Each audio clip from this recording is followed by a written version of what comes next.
Hi, welcome to this special conversion corner. Now you may have seen this model already on a conversion corner episode where I talked about my Kroot army in general. But I had a request to go into a little more detail on this, my Kroot Broadside. So, for that reason, I have a special video only about this. It actually will go over how to go about making, or how I went about making this particular model. Again, not so you can replicate it exactly, but maybe to give you some ideas about what you could do and how you could do it. Alright, so let's turn it this way for a minute, and let's zoom in here real quick. Now, you may notice it's a little worse for wear. You can see there is a arm missing, but it's not a big deal. I just haven't gotten around to fixing that one. But I had to do some modeling work on the arms to make it, and the legs to make it actually work in the position it was in. So, but really it's a pretty simple approach. I used a Reaper Bones dragon. I forget which dragon this one is, but really any of them will work. And it's any of the middle-sized dragons. This one's I think it's like a $10 model. I think it's somewhere in that neighborhood. So they're not. It's not the one of the big $20 models, but it's one of the mid-range ones. And I just thought it would be a good, nice large beast. It fits nicely on a 60mm base, and which is a key for trying to pick which model to use. Alright, so with that, let's take a look at the actual details. So now I had to take the wings off, so no sense in painting anything there.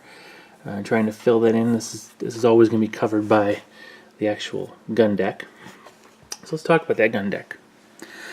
Alright, the first piece is the actual blanket itself, and that is nothing but a green stuff blanket. Now, I recently did a video on how to make a hide curtain in using green stuff, and you can use that same approach here. Essentially, I rolled it out as thin as I could to make it look kind of let's see if we can get that closer.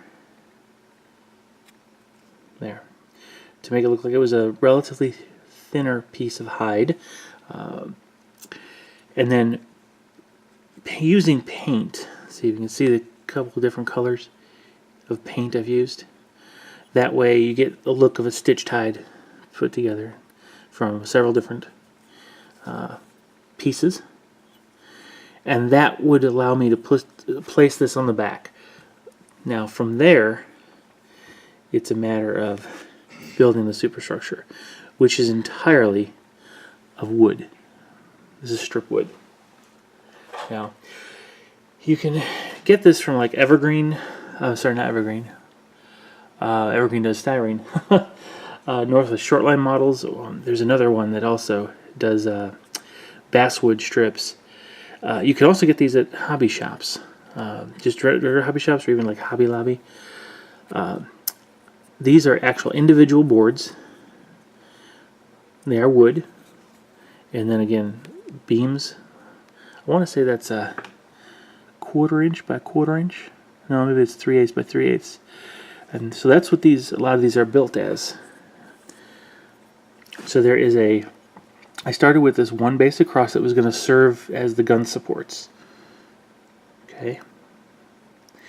And then from that, I laid a small strip on top of the planks. It looks like there's a total of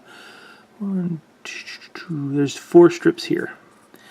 And these are relatively large, probably like a scale, I forget what scale they are, but they're they'd be like a 12 by 3 by 12 or 2 by 12. And then I scarred them up with an X-Acto knife to force some grain in there, more grain than there was. Laid this strip of kind of to almost hold it in place, like where they nailed it in to fix it more solidly to that beam. Then on the back of the deck, built using those 3/8 by 3/8 these large beams to actually support these gun mounts, or these smart missile systems, and provide what would be a seat for my Kroot. another piece of wood right there as the actual seat. This, I honestly don't remember what that's from. That piece there. It's a part. I think this is the back of a burst cannon. It's been a while since I made this one, but that is kind of the power reactor for the weapon systems. And then when I actually came to the Kroot himself, I basically had to leave. I left him alone, trying to find one where the legs were easy. I could actually have him sitting down. So from the knees up, his body was in a position where he could sit and look like he's actually just in position. The legs themselves then had to be modified, so I actually could cut the knee, not all the way through, but like halfway through, and then bend his legs back until they were resting on the floor. And then using green stuff, filled in the knee and then shaped it to give him the bent knee look. Okay. Then I actually had to, this is actually a Kroot hand with, right off the rifle, I used the rifle itself components to make a lever.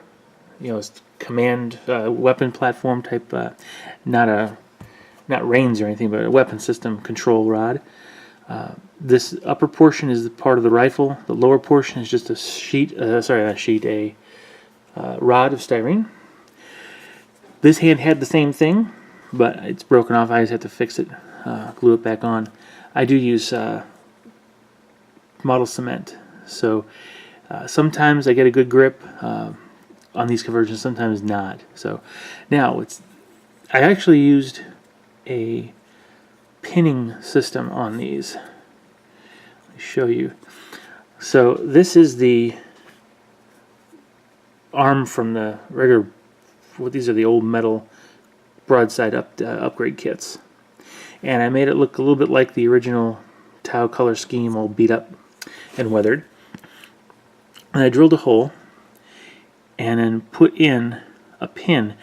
It didn't need to be, when I say drill, that's a little bit overstatement, because this is hollowed out already, but I had to fill it in a bit with just some styrene or whatever and drill that out to put a pin in so that I could actually drill a hole in that beam, so it was very easy to fix. This way it would be, it wouldn't get knocked around as much. If it got moved or bumped, it wouldn't break, and I didn't want anything to tear apart the actual howdah itself.